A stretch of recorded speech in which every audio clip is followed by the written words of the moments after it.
সবাইকে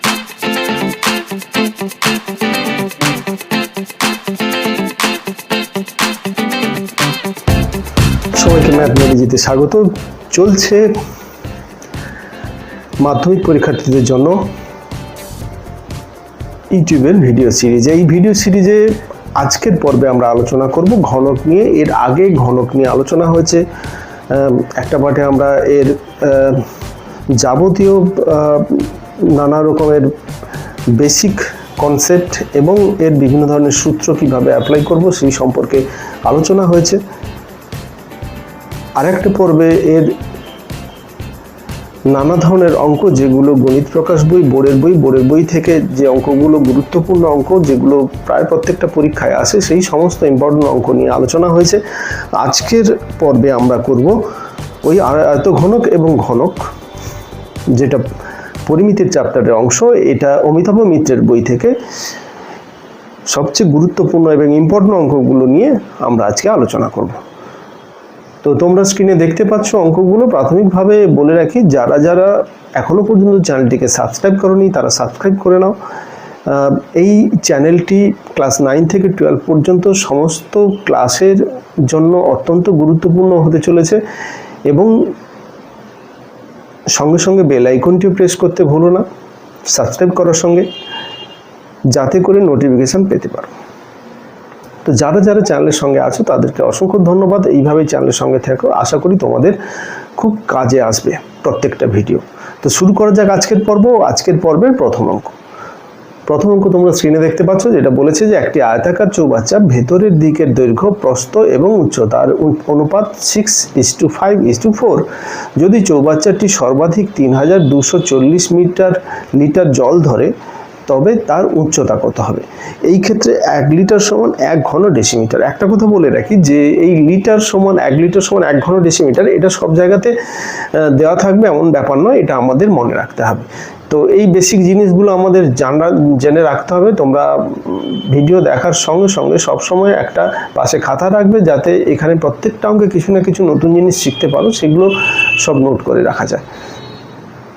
তো এখানে অঙ্কটা যেটা বলেছে, আগে আমাদের অঙ্ক করার সময় প্রথমে ভাষাটাকে বুঝতে হবে, সেখান থেকে ডাটা কালেকশন করতে হবে, তারপরে আমরা ওটাকে কিভাবে ক্যালকুলেশনে নিয়ে যাব সেটা আমরা বুঝবো, যে এটা কি কি কন্ডিশন দেওয়া আছে এবং কি বের করতে হবে, এবং সেখান থেকে আমরা কন্ডিশনটাকে কাজে লাগিয়ে উত্তরে যাব। এই কয়েকটা স্টেপ যে কোনো পাটিগণিত করার ক্ষেত্রে। এখানে প্রথমে তাহলে ভাষাটা বোঝাটা মেন। এখানে যে ভাষাটা বলেছে, একটি আয়তাকার চৌবাচ্চা, আয়তঘনকের অঙ্ক, আয়তাকার চৌবাচ্চা, এখানে 3 ডাইমেনশন, যার দৈর্ঘ্য প্রস্থ উচ্চতা আছে। তো আয়তাকার মানে দৈর্ঘ্য প্রস্থ উচ্চতা এক্ষেত্রে সমান না। ঘনাকার হলে, যেটা ঘনাকার হলে সেক্ষেত্রে দৈর্ঘ্য প্রস্থ উচ্চতা হতো, এটার ক্ষেত্রে কিন্তু একই হতো, এক্ষেত্রে কিন্তু আলাদা আলাদা হবে। এখানে আলাদা দৈর্ঘ্যটা বলা নেই, কিন্তু তার অনুপাত দেওয়া আছে 6:5:4। আমরা জানি কি এই অনুপাত থাকলে সেখান থেকে যদি আমি এর মানটা ধরে নিতে যাই, তাহলে এর সঙ্গে একটা ভেরিয়েবল গুণ করে সেটাকে মান ধরে নিতে হবে। সেই ক্ষেত্রে এখানে ধরা হলো কি দৈর্ঘ্য সমান 6x, প্রস্থ সমান 5x, উচ্চতা সমান 4x। এই অনুপাত থেকে এটা পেলাম। এইবারে যেটা বলেছে যে চৌবাচ্চাটিতে সর্বাধিক এত লিটার জল ধরে। তার মানে জল ধরে মানে কি, চৌবাচ্চাটা যদি এরকমের হয়, আমি ধরে নিচ্ছি এই ধরনের একটা চৌবাচ্চা আছে। আয়তঘনের ছবি তোমরা যদি আঁকো, এইভাবে আঁকতে পারো খুব সহজে। এই ধরনের একটা চৌবাচ্চা আছে। তো এই চৌবাচ্চার ক্ষেত্রে এই যে সম্পূর্ণ অংশে, এই যে সম্পূর্ণ অংশে যে পরিমাণে জল ধরবে, সেই পরিমাণে জল হচ্ছে এর আয়তন। তাহলে এর আয়তনটা কি হবে না, আয়তাকার ক্ষেত্রের মধ্যে আয়তঘনের আয়তন হচ্ছে দৈর্ঘ্য গুণিতক প্রস্থ গুণিতক উচ্চতা। তো তাহলে এখানে দৈর্ঘ্য প্রস্থ উচ্চতা আমরা এখানে ধরে নিচ্ছি, এই তিনটের গুণ করব, সেটা হচ্ছে আয়তন, সেইটার সঙ্গে এই জলের পরিমাণটা সমান হবে। তাহলে 6x × 5x × 4x = 3240। এখান থেকে তিনটে গুণ করলে 3টে x আছে, x³ হবে, বাকি 6 × 5 × 4 120 হচ্ছে। তাহলে 120x³ সমান এটা, সেখান থেকে x³ সমান 120 বসে ভাগ হয়ে যাবে, যেটা এটা সমান হবে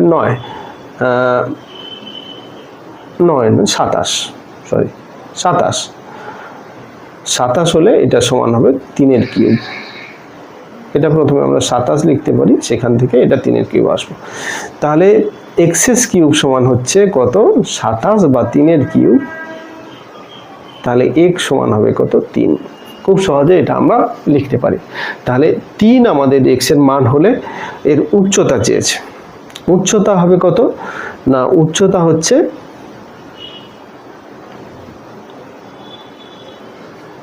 তো এখানে 12 ডেসিমিটার হবে উচ্চতা। তো 12 ডেসিমিটার কেন? এখানে 4x-টা ব্যবহার করলাম উচ্চতা কেন? এখানে যেটা বলা আছে যে ভেতরের দিকের দৈর্ঘ্য, প্রস্থ এবং উচ্চতা। তাহলে এটা দৈর্ঘ্য অনুপাত, এটা প্রস্থের অনুপাত, এটা উচ্চতার অনুপাত। এখানে ভাষাটা যেই ক্রমে দেওয়া থাকবে অনুপাতটাও সেই একই ক্রমে হতে হবে। তো তাহলে আমরা যেহেতু শেষে উচ্চতাটা আছে, এখানে এই অনুপাতটা হচ্ছে উচ্চতার অনুপাত। তো তাহলে 4x-টা হবে। আর এখানে ভেতরের দিকের ব্যাপারটা বলেছে কেন? না, ধরো এই চৌবাচ্চার ক্ষেত্রে যদি একটা এই পুরু অংশ থাকে, হ্যাঁ, এই দৈর্ঘ্য প্রস্থ যদি পুরু থাকে বা উচ্চতা, এটা একটা মোটা হয়, সিমেন্টের দেওয়াল হয়, তাহলে সেক্ষেত্রে আমরা এই ভেতরের উচ্চতাটা নেবো, কারণ এটা পুরু থাকার ফলে কি বাইরের যে উচ্চতাটা বেশি হবে, বাইরের দৈর্ঘ্যটা, কিন্তু ভেতরে ততটাই হবে যতটা জল ধরবে। তো সেই জন্য এটা ভেতরের দিকের বলেছে, এই প্রশ্নটাকে আরো অ্যাপ্রোপ্রিয়েট করার জন্য। তো সেইভাবে আশা করি বুঝতে পারলে। তাহলে এই ভাষাগুলো কিভাবে কেন করা হচ্ছে, কখন কিভাবে করা হচ্ছে, কেনই বা বলা হচ্ছে, সেটা বোঝার দরকার। চলে যাচ্ছি নেক্সট অঙ্কে। নেক্সট অঙ্কটা দেখে নিই কি বলেছে। তোমরা স্ক্রিনে দেখতে পাচ্ছ 2 দাগের অঙ্ক, যেখানে ঢাকনাযুক্ত একটি ধাতু নির্মিত বাক্সের বাইরের মাপ 16 সেন্টিমিটার। তাহলে এই ক্ষেত্রে 16 সেন্টিমিটার বাইরের মাপ এবং বাইরের মাপ 12 সেন্টিমিটার, 10 সেন্টিমিটার এবং 8 সেন্টিমিটার। যদি তাদের এর ভেতরের সমগ্র তলের ক্ষেত্রফল 376 বর্গ সেন্টিমিটার হয়, তবে যে ধাতু পাত্রটি দ্বারা বাক্সটি নির্মিত তা কত পুরু সেটা নির্ণয় করো। তো এখানে ভাষাটাকে বিশ্লেষণ করি, তাতে যেটা বোঝা যাবে যে ঢাকনাযুক্ত একটা ধাতু নির্মিত বাক্সের বাইরের মাপ হচ্ছে 12 সেন্টিমিটার, 10 সেন্টিমিটার, 8 সেন্টিমিটার।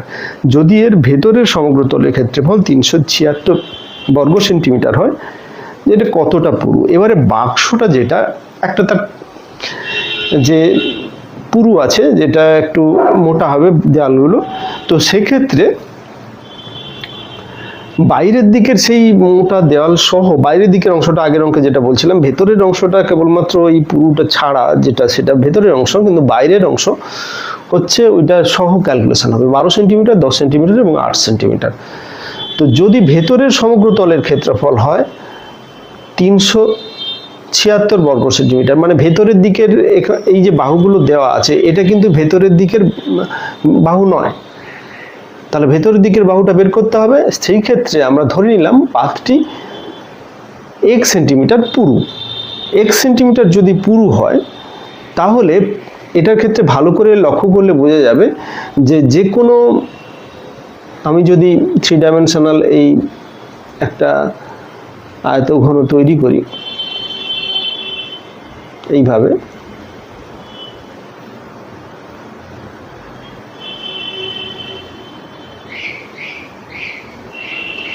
এইভাবে তৈরি করলাম। এটার যে এই যে পুরু যেটা ছিল, এই অংশটা, এইটা এই পরিমাণে মোটা, এটা ঢাকনাযুক্ত যেহেতু বলেছে, এই অংশটা করে এর চওড়া আছে, এই অংশটা এই পরিমাণে চওড়া, এত পুরু। তাহলে প্রত্যেকটার ক্ষেত্রে কিন্তু এই দুই দিকে, এই যে আমি যদি এটা x ধরে নিই, এই অংশটা x ধরে নিই, এ পাশেও x পরিমাণে আছে, তাহলে টোটাল বাইরের যে চওড়া আর ভেতরের যে অংশটা, দুপাশেই x কিন্তু বিয়োগ হবে। তাহলে ভেতরের দৈর্ঘ্যটা বেরোবে। বাইরেরটা যদি 10 হয়, তাহলে ভেতর এই অংশটুকুকে x ধরলে এটাও x, তাহলে দুটো বাদ দিয়ে এটা হবে 10 - 2x। ওই একই রকম ভাবে দৈর্ঘ্য প্রস্থ যদি 12, যেটা 12 - 2x, 10 যেটা 10 - 2x, আর আরেকটা যেটা আছে 8 - 2x। তো এইভাবেই আমাদের তিনটে দৈর্ঘ্য প্রস্থ উচ্চতা। এবারে পৃষ্ঠতলের ক্ষেত্রফল, আয়তঘনের ক্ষেত্রে পৃষ্ঠতলের ক্ষেত্রফল 2 × AB + BC + CA, মানে এবিসি হচ্ছে দৈর্ঘ্য প্রস্থ উচ্চতা। তো সেই সূত্র অনুযায়ী এই ক্ষেত্রে দৈর্ঘ্য কত হচ্ছে না 12 - 2x, প্রস্থ হচ্ছে 10 - 2x এবং উচ্চতা হচ্ছে 8 - 2x। তো এটা আমরা পার্টিকুলার দৈর্ঘ্য প্রস্থ উচ্চতা এখানে বলা নেই, এটা আমরা জাস্ট ধরে নিচ্ছি, যেটা খুশি যেটাকে ধরা যেতে পারে, এখানে যেহেতু বলা নেই। তো মোটামুটি এদের দৈর্ঘ্য প্রস্থ উচ্চতার মধ্যে যে কোনো একটা, এর মধ্যে যে কোনো একটা মান আসবে। তো এবারে তিনটে মান পেলাম, একটা 12 - 2x, 10 - 2x আর 8 - 2x।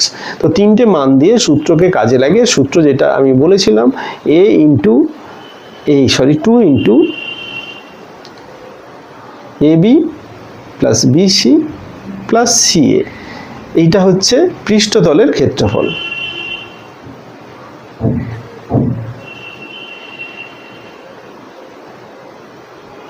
পৃষ্ঠতলের ক্ষেত্রফল তার মানে হচ্ছে এই ওপরের অংশটার ক্ষেত্রফল হবে এইটা। এবারে এটা ভেতরের অংশের ক্ষেত্রফল বলেছি যেহেতু, তাহলে 2x করে প্রত্যেকটা বাদ দেবো, তাহলে এর মান এটা, বির মান এটা, সির মান এটা। এবার এখান থেকে 2x করে বাদ দিয়ে যেটা পাবো সেইটা সমান হচ্ছে 376। এবারে গুণ করবো, সিম্পল গুণ করে এখানে ক্যালকুলেশন করব, সেইটা সমান হবে 376। এইটা পুরোটা ক্যালকুলেশন করে এটা সমান হচ্ছে 376/2, এই 2টা ওপাশে চলে যাবে। এবার এখান থেকে আমরা 2 দিয়ে ভাগ করে নিলে 188 হবে, আর এটা ক্যালকুলেশন করলে দাঁড়াবে 12x² - 120x প্লাস 296।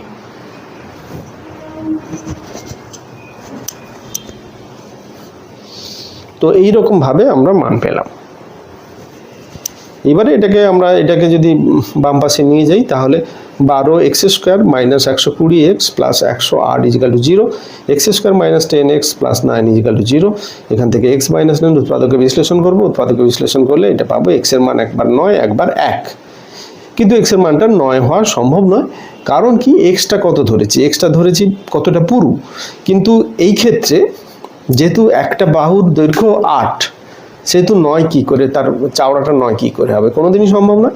সেই জন্য আমরা 1টাকেই নেব। এটা একটু ভাইটাল জিনিস, এই ক্ষেত্রে কন্ডিশনটা ভালো করে বুঝবে যে কোনো একটা বাহুর দৈর্ঘ্য যত হবে তার চেয়ে বড় সে চওড়া হতে পারে না। তো সেক্ষেত্রে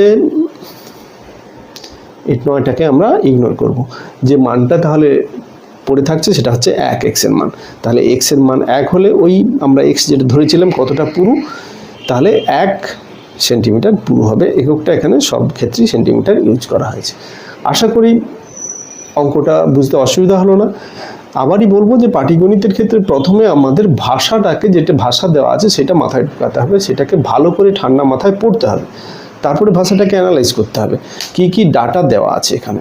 যে ডাটাগুলো দেওয়া আছে সেই ডাটাগুলোতে সেখানে কি কি কন্ডিশন দেওয়া আছে সেটা মাথায় রাখতে হবে, সেই কন্ডিশনকে কাজে লাগাতে হবে। কন্ডিশনটা সূত্র আকারে কাজে লাগবে বা কোনো শর্ত হিসেবে কাজে লাগবে, ইকুয়েশন আকারে তৈরি হবে। তো সেখান থেকে আননোন রাশি যেটা, তার মানটা আমরা পেয়ে যাব। এইটা হচ্ছে পাটিগণিতের ব্যাপার। পাটিগণিতকে বারবার এইভাবে অ্যানালাইসিস করে করতে হয়।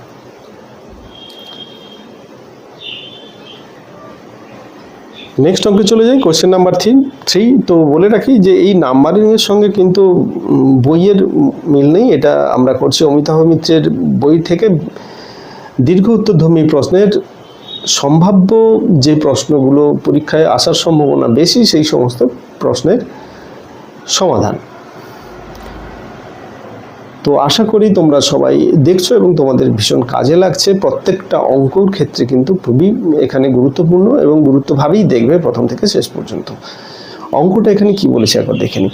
ঢাকনাযুক্ত একটি জলাধারের ভেতরের দিকের দৈর্ঘ্য প্রস্থ উচ্চতা অনুপাত 9:8:6 এবং সমগ্র তলের ভেতরের সমগ্র তলের ক্ষেত্রফল 8700 বর্গ সেন্টিমিটার। জলাধারটির অর্ধেক জলপূর্ণ, একটি ঘনক ওই জলে নিমজ্জিত করার জলতল কানা পর্যন্ত ওঠে। একবারে মাথায় মাথায় চূড়োতে, একবারে মানে যতটা জল ধরতে পারে ততটাই জল ধরে, কানায় কানায় পূর্ণ হয়। তো ঘনকটির বাহুর দৈর্ঘ্য কত, এখানে কিন্তু ঘনক আকারে বলেছে, যেহেতু ঘনকটির বাহুর দৈর্ঘ্য বলেছে, একটা ঘনক, ঘনক নয় ঠিক, এটা ঘনক বলেছে ঠিকই, এটা আয়ত ঘনক। দৈর্ঘ্য প্রস্থ যেহেতু উচ্চতা যেহেতু আলাদা আছে, সেহেতু এটাকে আমরা আয়ত ঘনক হিসেবেই ধরব। তো এই ক্ষেত্রে আমরা ধরে নিচ্ছি যে দৈর্ঘ্য প্রস্থ উচ্চতা সমান 9x, এই অনুপাতটা দেওয়া আছে, সেই অনুপাতটাকে কাজে লেগে 9x, 8x এবং 6x, এই ক্ষেত্রে এককটা সেন্টিমিটার হবে, কারণ হচ্ছে এর ক্ষেত্রফল আছে বর্গ সেন্টিমিটার, যেটা দেওয়া আছে সেইভাবেই আমরা একককে ধরবো। এইবারে পৃষ্ঠতলের ক্ষেত্রফল আমরা জানি 2 × AB plus BC plus CA, সেই সূত্র অনুপাতে দৈর্ঘ্য 2 × দৈর্ঘ্য গুণিতক প্রস্থ প্লাস প্রস্থ গুণিতক উচ্চতা প্লাস উচ্চতা গুণিতক দৈর্ঘ্য। তো এই নিয়ে আমরা যেটা পাচ্ছি সেটা হচ্ছে 2 × 9x plus 8x, 9x × 8x plus 8x × 6x plus 6x × 9x equal to 8700। তো এটা ক্যালকুলেশন করা হলো, দুইটা উপাশে নিয়ে যাওয়া হবে, দুইটা উপাশে নিলে এবারে ক্যালকুলেশন করে এই অংশটা যদি আমি করি সবই স্কোয়ার হয়েছে, 174 whole 174x square equal to 2700/2। এবারে এই 174টাও এই পাশে নিচে চলে আসবে টোটাল। এরপরে আমি যদি ক্যালকুলেশনটা পুরোটা করে নিই তাহলে দেখতে পাবো এই ক্ষেত্রে এটা সমান হবে 25, x স্কোয়ার সমান 25, অতএব x সমান 5। তো এই ক্ষেত্রে বলে রাখি x সমান, তো এখানে মাঝে মাঝে আমরা দেখি যে x সমান +-5 হয়, এই ক্ষেত্রে শুধু 5 লিখছি কেন, তাহলে কি সেটা ভুল বা এটা ঠিক বা কি কনফিউশন একটা তৈরি হতে পারে। তো এই ক্ষেত্রে বলে রাখি এখানে 5টা নেওয়া হচ্ছে, -5টা ইগনোর হচ্ছে, তোমরা লিখে দিতে পারো এটা সমান +-5, যেহেতু এখানে এটা দৈর্ঘ্যের কথা বলা হয়েছে সেহেতু নেগেটিভ মানটা আমরা নেব না। তো অতএব x = +5। তো 5 মানে এখানে 5 সেন্টিমিটার।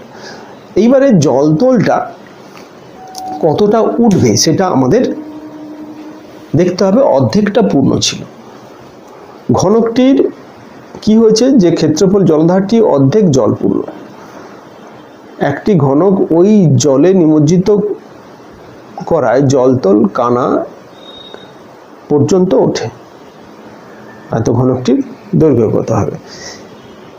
তো তাহলে অর্ধেকটা সে জলপূর্ণ অবস্থায় ছিল, আর এই পরিমাণে জল ঢাললে তাহলে কানায় পর্যন্ত কানায় পূর্ণ হয়ে যায়, মানে বাকি অর্ধেকটা পূর্ণ হয়ে যায়। তাহলে ওই পরিমাণে যে 8700 বর্গ সেন্টিমিটার, ওই পরিমাণে জল মানে ওই চৌবাচ্চাতে অর্ধেক পরিমাণের জল।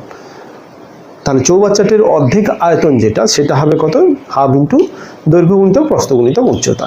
এখানে x এর মান যেহেতু 5 পেয়েছি, তাহলে 9x, 8x আর 6x, 9x হল 9 × 5 45 সেন্টিমিটার, 8 × 5 40 সেন্টিমিটার, 6 × 5 30 সেন্টিমিটার।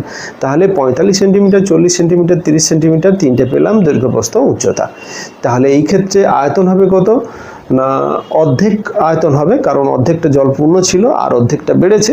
তাহলে হাফ গুণিতক, এমনি আয়তনের সূত্র হচ্ছে দৈর্ঘ্য গুণিতক প্রস্থ গুণিতক উচ্চতা, এই যে অর্ধেকটা যেহেতু এই ক্ষেত্রে বেড়েছে তাহলে হাফ গুণিতক দৈর্ঘ্য ইন্টু প্রস্থ গুণিতক উচ্চতা। তো তাহলে সেইটাই হয়েছে। এখানে এইটা গুণ করব, গুণ করলে হবে কত, 54,000। তো তার সঙ্গে হাফ গুণ হবে, সেটা হচ্ছে 27,000 ঘন সেন্টিমিটার। যেহেতু এটা আয়তন বের করা হয়েছে সেটা ঘন সেন্টিমিটার, ক্ষেত্রফল বের করলে বর্গ সেন্টিমিটার, আর এমনি বাহুর একক হলে সেটা সেন্টিমিটার। তো সেইভাবেই হয়েছে। আর এই 27,000 সমান হচ্ছে 30-এর হোল কিউব। তাহলে বাহুর দৈর্ঘ্য কত হবে, এটা যেহেতু আমরা ঘনক হিসেবে, এটা ঘনক হিসেবেই নেওয়া হয়েছে। আচ্ছা, এখানে একটা কনফিউশন হচ্ছে, একটা আয়তঘনক বলছি একবার ঘনক বলছি, নানা রকম ভাবে বলছি। ভাষাটা একটু বললে বোঝা যাবে যে জলাধারটা ছিল আয়তঘনক এবং তাতে একটা ঘনক নিমজ্জিত করা হলো, এইটাই হচ্ছে দুটো আলাদা জিনিস। তো আয়তঘনক ঘনক দুটো আলাদা জিনিস। আয়তাকার ঘনক, এবং এই কনসেপ্টটা বোঝার একটু ভুল ছিল যে এখানে ঘনক যেটা বলা হয়েছে ওটা ঘনকই, একটা আয়তঘনকের চৌবাচ্চার মধ্যে একটা ঘনক জলে সেখানে নিমজ্জিত করা হলো। সেটা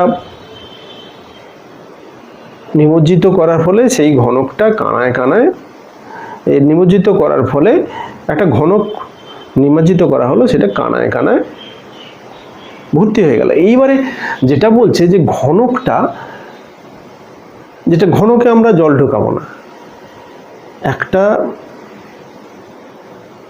আয়তঘনক বড় মাপের, তাহলে সেখানে ঘনাকার কোনো একটা বস্তুকে তাতে ডুবিয়ে দেওয়া হলো, তারপরে জলতল কিছুটা উঠে যাবে। জলতল উঠে যাবে বলতেই কানায় কানায় উঠে গেল, কানায় কানায় ভর্তি হয়ে গেল। তো এই যে ঘনকটা যেটা ছিল, যেটা ডোবানো হয়েছিল, সেইটার দৈর্ঘ্যটা বের করতে হবে। এই ক্ষেত্রে বলবো যে এই যে ডোবানোর ফলে যে পরিমাণে জলটা উঠলো, যে পরিমাণে জলটা টোটাল ওপরে উঠে যেই পরিমাণে জায়গা দখল করলো বা যেই আয়তনের জলটা উঠে গেল, সেই আয়তনটা হচ্ছে ওই ঘনকের আয়তন। ঘনকটা এখানে সলিড, কিন্তু ওই ঘনকটা যত পরিমাণে জল অপসারণ করবে বা যত পরিমাণে জল ওপর দিকে উঠে দেবে, সেইটা হচ্ছে ঘনকের আয়তন। তাহলে সেখান থেকে আমরা ওই ঘনকের দৈর্ঘ্য বের করতে পারি। ওটা যেহেতু ঘনক, ওর আয়তন হবে ওর বাহুর কিউব, তাহলে সেখান থেকে বাহু বের করে নেব। বাহুর কিউব সমান যদি হয় 27,000, তাহলে বাহু সমান হবে 30। এটাই বলেছে। তাহলে ঘনকটির দৈর্ঘ্য সমান হচ্ছে 30 সেন্টিমিটার। আশা করি ক্লিয়ার হলো।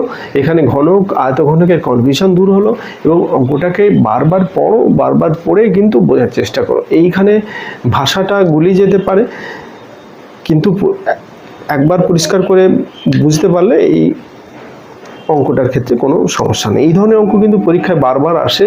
এই অঙ্কগুলো কিন্তু বারবার ধরে প্র্যাকটিস করতেই হবে, না হলে এইগুলো পরীক্ষার ক্ষেত্রে সমস্যা হতে পারে। এরপরে চলে যাব নেক্সট অঙ্কে। দেখে নিই নেক্সট অঙ্ক কি বলেছে।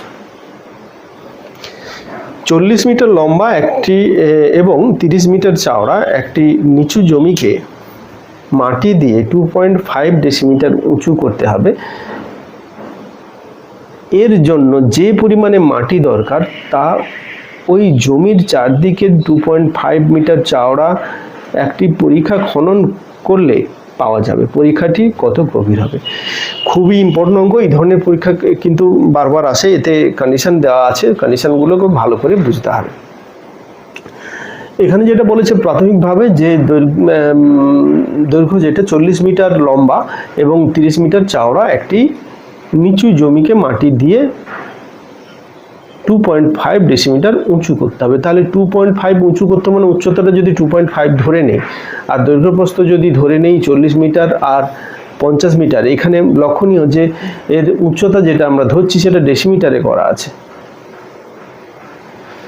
তো সেই ক্ষেত্রে আমরা হয় সবগুলোকে ডেসিমিটার করব, না হলে সবগুলোকে মিটার করব। মিটার করে একটা এককে আসার চেষ্টা করব। তো এখানে যেটা বলেছে ওই যে মাটি লাগবে, তাহলে ওই জমিটাকে যদি আমি উঁচু করতে চাই তাহলে মাটি লাগবে। সেই মাটিটা কোথা থেকে আসবে? না, জমির চারদিকে একটা পরিখা খনন করা হবে। সেই পরিখা থেকে যে পরিমাণে মাটি পাওয়া যাবে সেই পরিমাণে মাটি ওখানে লাগানো হবে। তো এই ক্ষেত্রে আমাদের কত পরিমাণে মাটি ওখান থেকে বের করা যাবে সেটা আমাদের আগে বের করতে হবে। তো মাঠের চারপাশে একটা পরিখা খনন করতে হবে। এবার পরিখার থেকে মাটির যে পরিমাণে মাটি উঠবে, আমরা ধরে নিচ্ছি পরিখাটা x মিটার গভীর, এবং সেখান থেকে যে পরিমাণে মাটি উঠবে সেই মাটিটা কত উঠবে সেটা আমাদের দেখতে হবে। তো এই অঙ্কটার ক্ষেত্রে একটু ছবি যদি না আঁকি এই অঙ্কটা কিন্তু ক্লিয়ার হবে না। এখানে একটা এই যে নিচু জায়গাটা আমি ধরে নিচ্ছি, এটা একটা নিচু জায়গা, এটা একটা নিচু জায়গা যার দৈর্ঘ্য হচ্ছে 40 মিটার, প্রস্থ 30 মিটার, আর একটা নিচু জমি যার এত উঁচু করতে হবে। তো যে উঁচু করতে হবে সেটা আমি ছেড়ে দিই। এই চারপাশে কিন্তু আমাদের গর্ত পরিখা তৈরি করতে হবে, মানে গর্ত এখানে এই করে মাটি কেটে এই চারপাশে সমান এতে মাপের মাটি কেটে এই অংশটা থেকে আমাদের মাটি কাটতে হবে। মাটি কেটে এই মাঝের অংশটা, এই যে মাঝের অংশটা ভরাট করতে হবে।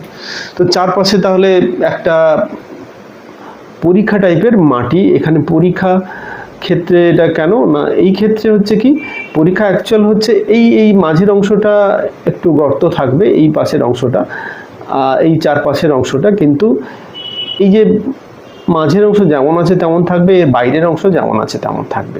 শুধু এই যে মাঝের অংশটা, এই অংশের চারপাশে ড্রেনের মতো করে ওইভাবে গর্ত হবে। তো এই যে পরিমাণে এখান থেকে যে মাটিটা পাওয়া যাবে, এই যে যেটা ড্রেনের মতো করে এখানে গর্ত খোঁড়া হচ্ছে, সেই পরিমাণে মাটি কি পরিমাণে মাটি হবে? এটা যদি 40 হয়, আমি ধরে নিচ্ছি এটা চওড়া হচ্ছে x, পরিখাটা এই এত মিটার গভীর, তো এটাকে যদি আমি এক্স ধরে নিই, এই দৈর্ঘ্য প্রস্থ উচ্চতা, এই ক্ষেত্রে এইটাকে এক্স, এটা এদিকে এক্স, এদিকে এক্স, এটা 4 হলে এখানে সরি উচ্চতাটা এক্স হচ্ছে, আর এটা তাহলে চওড়াটা কত হবে না, চওড়া হচ্ছে 2.5, তাহলে 2.5 এখানে 2.5, এ পাশেও 2.5, দুটো যোগ হয়ে এই বাইরের দৈর্ঘ্যটা তৈরি হবে। তাহলে এর সঙ্গে দুটো 2.5 যোগ হবে, তার মানে এটা হচ্ছে কত 40 প্লাস 2 ইন্টু 2.5, তার মানে এটা হবে 45। অনুরূপভাবে এটা 30 ছিল, এটা হবে 35। তাহলে বাইরের ক্ষেত্রফলটা কত হচ্ছে, এটা 45 গুণিতক, এটা যদি আমি আয়তাকার ধরে নিই তাহলে দৈর্ঘ্য গুণিতক প্রস্থ 45 গুণিতক 35, এবং এর সঙ্গে উচ্চতা আমি এক্স ধরে নিচ্ছি, এক্স গুণ হলো, এটাই হচ্ছে আয়তন। এবার এখানে আয়তন মানে এটা গভীরতা একটা আছে, তার জন্য এটার আয়তন হবে এরকমভাবে, এর গভীরতা একটা থাকবে,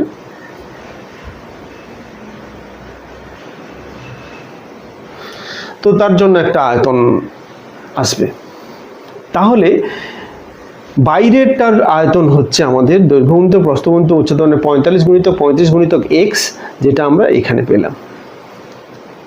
এখানে একটার ক্যালকুলেশন দেখানো হচ্ছে, দ্বিতীয়টা ওই একই রকম ভাবে হবে 30 প্লাস 2 গুণিতক 2.5, তো এটা 45, এটা 35, এটা এক্স, আর ভেতরেরটা হচ্ছে কত, এটা 40, এটা 30, আর এই উচ্চতাটাও এক্স হবে, সেই ক্ষেত্রে ভেতরের আয়তনটা এটা। তাহলে বাইরের আয়তন থেকে ভেতরের আয়তন যদি আমি বাদ দিই, তাহলে এই যে পরীক্ষাটা তৈরি হলো, এই পরীক্ষার জন্য কতটা মাটি পাওয়া গেল সেটা আমরা বের করে নিতে পারবো। সেটাই আমরা বের করেছি, সেটা হচ্ছে এই পরিমাণে। কিন্তু ওখানে মাটির পরিমাণটা আমাদের দেওয়া আছে নয়, যেটা আমাদের আগে কন্ডিশন একটা দেওয়া আছে, সেটা বলেছে কি 40 মিটার লম্বা এবং এত মিটার চওড়া একটি জমিকে 2.5 ডেসিমিটার উঁচু করতে হবে।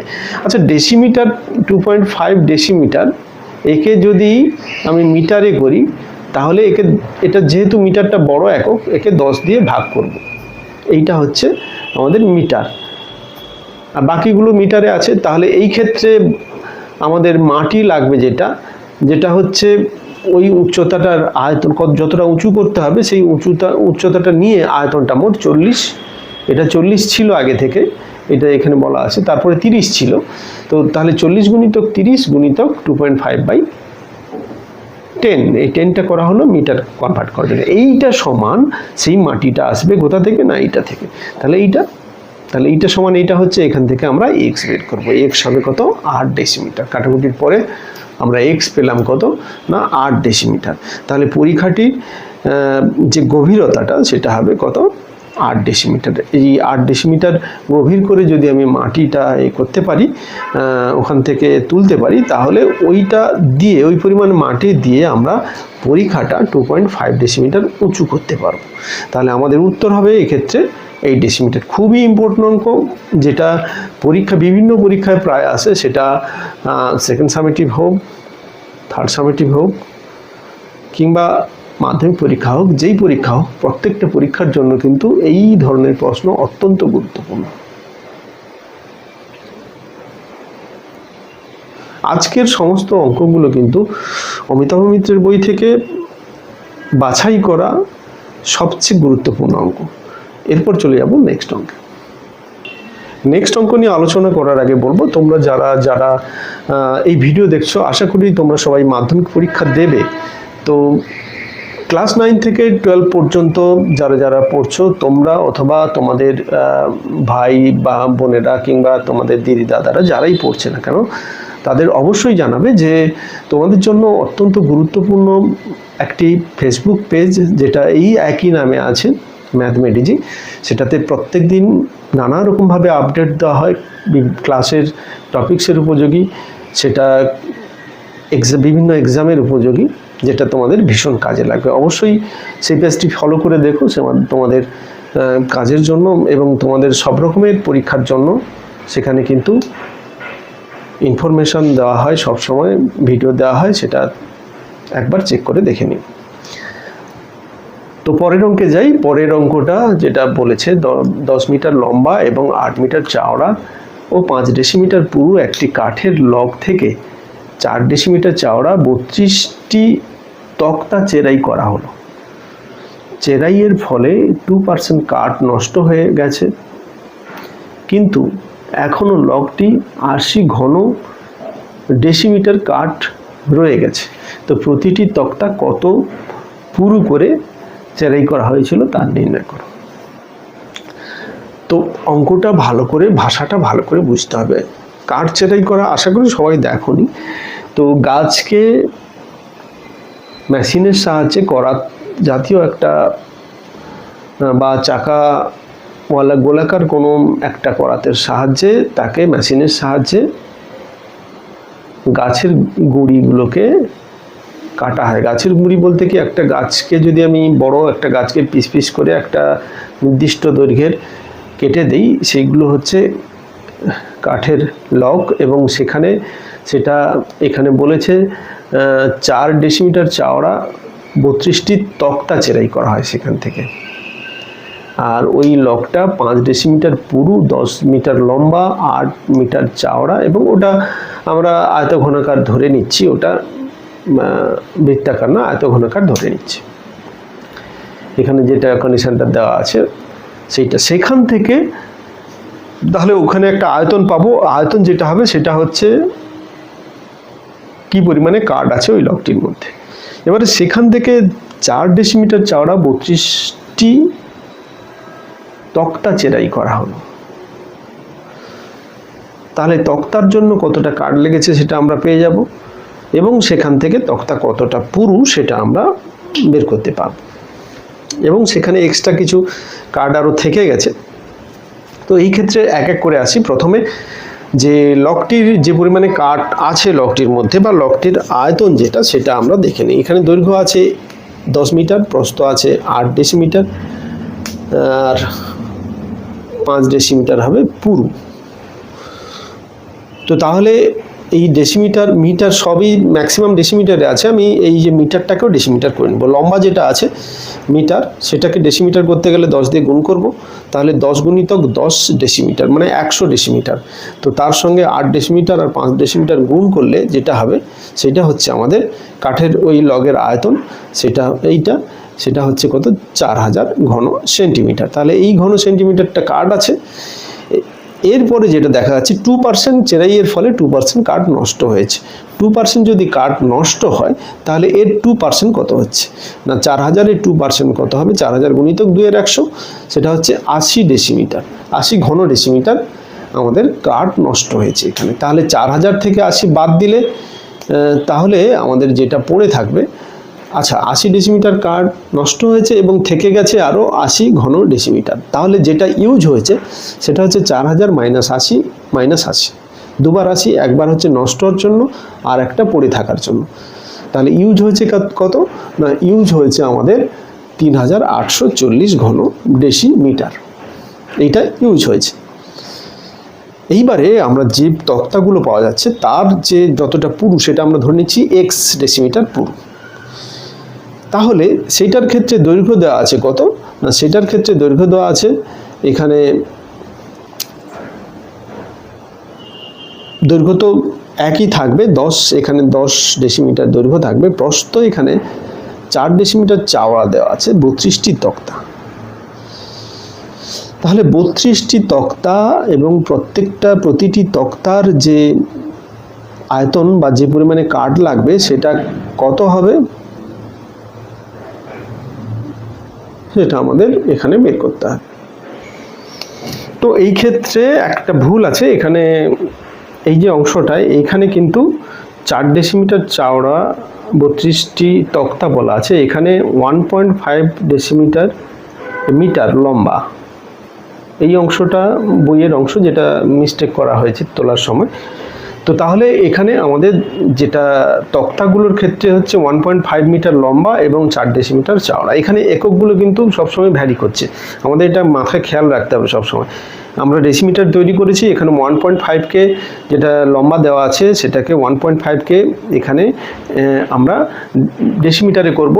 ডেসিমিটার যেহেতু ছোট একক, মিটারের তুলনায় মিটারে দেওয়া ছিল, সেটাকে 10 দিয়ে গুণ করব, এবং 4টা যেটা হচ্ছে এটা চওড়া, আর আমরা পুরু বলেছি এটা প্রস্থ, এটা দৈর্ঘ্য, এটা তার পুরু।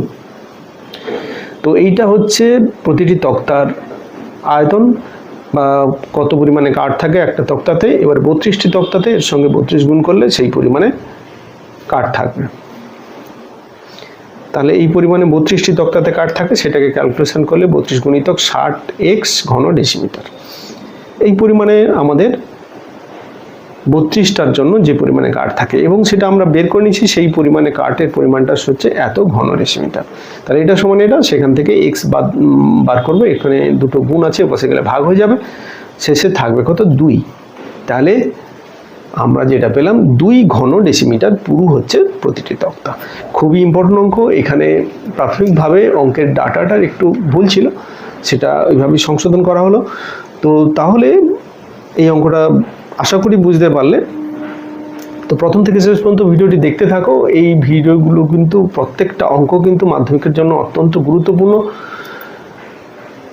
তো যারা যারা এখনো পর্যন্ত চ্যানেলটিকে সাবস্ক্রাইব করোনি, তাড়াতাড়ি সাবস্ক্রাইব করে নাও, সঙ্গে বেল আইকনটি প্রেস করতে ভুলো না। এই ধরনের অঙ্ক আসতেই থাকবে, এবং নতুন নতুন নানা প্রয়োজনীয় সিরিজ এরপরে পরবর্তীকালে আসবে। ধীরে ধীরে চ্যানেলটি কন্টিনিউ হবে। সঙ্গে তোমরা ফেসবুক চ্যানেল ম্যাথমেটিজি সেটা ফলো করে দেখতে পারো, ভীষণ কাজে লাগবে। আজকে এই পর্যন্তই, পরবর্তী ভিডিওতে আবার দেখা হবে।